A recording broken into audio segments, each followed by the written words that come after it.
Alright, so what is ADHD?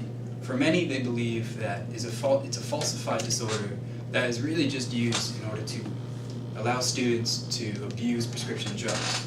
But for others, it's a serious disease that requires a lot of funding and research in order to promote them to their better health and everything. Now, according to Dr. Amelia Area, who worked alongside the University of Maryland's Public Health School, she was actually able to do a study that found nationwide 30% of students at universities abuse drugs such as Adderall or Ritalin, which is a staggering statistic.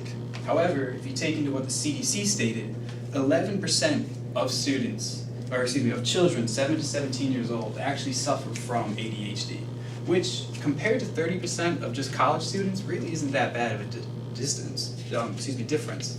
Now, according to Dr. Craig Smith, he did a study determining what ADHD was and its effect, and he found that ADHD is a genetic disorder that affects the prefrontal cortex and its affiliated connections. Now, what this does to the child is it affects its memory, its language, and its ability to retain its emotions. So, typically in a situation, we are able to prevent from just blurting out the first thing that comes to mind. However, with people with ADHD, they don't have that same ability to refrain themselves. It also prevents them from being able to determine a time stamp between when projects are due and when they're assigned. Now, procrastination for most people just comes naturally. They just put off work. But for students, they do not perceive that work is due. Now, this also affects people in their everyday life. Take Jane Silney, for instance. She recently went on a date with a colleague and found that she wasn't able to focus on that person because of her ADHD. She oftentimes focused on things that were brighter, shinier, or louder in the restaurant. It's things that, for most people they'd be able to block out, but for her, she actually was highly distracted by these simple things and couldn't focus on, the person that was sitting not even a meter away from her due to the fact that she couldn't have her medication. This inability to get her Adderall or Ritalin actually affected her at such a personal level that it threw off the entire date and she couldn't focus 3 feet away from her. However, there are studies trying to determine and prove to the DEA and others that regulate the drug that Adderall and Ritalin really provide much more benefit than they do harm. For instance, take Dr. Feldman and Dr. Lowe. They were able to show that compared to behavioral therapy, medication not only improved the core symptoms of ADHD, but also improved the child's ability to take notes, perform on quizzes, and complete homework. Now, the DEA still claims that substances such as Adderall and Ritalin are Schedule II drugs, which states that they have a high potential for abuse and can be incredibly dangerous. Now, this standing of Adderall and Ritalin prevent people with ADHD from receiving their simple subscription card like this. And this actually affects many people. However, even with these regulations, studies have still shown that 16% of college students abuse Adderall and Ritalin. And if you search on Twitter Adderall, you get tweets such as these: "How is the Adderall plug second day of midterms?" Or "Snorted an Adderall at a pumpkin patch." Clearly these restrictions aren't preventing students from abusing the drugs at all. They're just harming the people who physically need them. However, if you search ADHD on Twitter, you get a much different finding. You get things such as these that show what ADHD is and how it affects not only students, but people who suffer from this disorder.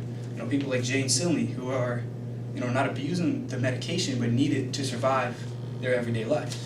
More tweets show things such as this, show studies and other such findings that prove that, although it is abused by students, it's also highly needed by the people who suffer from ADHD. Now, I have 2 examples here of people who have been abused by their actual doctors due to their inability due to the rising restrictions on Adderall and other such ADHD medications. For instance, we have the 42-year-old mother who, she's a mother of 3 and has been taking this medication safely for 6 years to be able to juggle not only her work schedule, but also her children's schedules as well.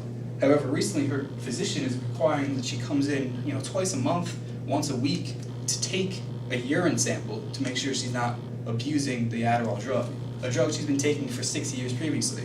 There's also an example of a 35-year-old who's been taking the drug, whose physician actually tripled the cost of the yearly drug because of these higher restrictions. He was able to take advantage of them and therefore take advantage of his own patient.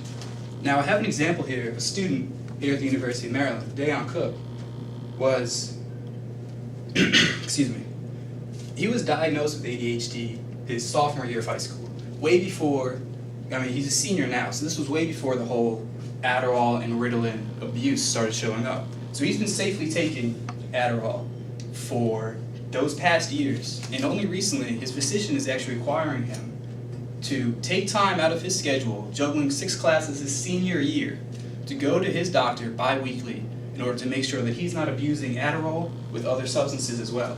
This is mainly due to the fact that he's a college student and is most likely the one to be abusing the drug. Now, I'd just like you guys to take a look. Adderall restrictions don't only affect those at the University of Maryland. If you were to take a look at the University of Illinois' Division of Disability Resources and Educational Services, the solutions to Adderall listed are the behavioral therapies that were talked about by Dr. Feldman and Dr. Lowe. And these are beneficial in getting rid of the core symptoms of ADHD, the social issues, the memory retention, excuse me. However, it's not as beneficial as improving the child's educational standing. And this is coming from a higher educational institute. If they don't believe that Adderall solves the problem because of this misuse, maybe we have to start asking ourselves, should we continue to restrict this drug, or should we instead look at why students are choosing to abuse it? Thank you very much.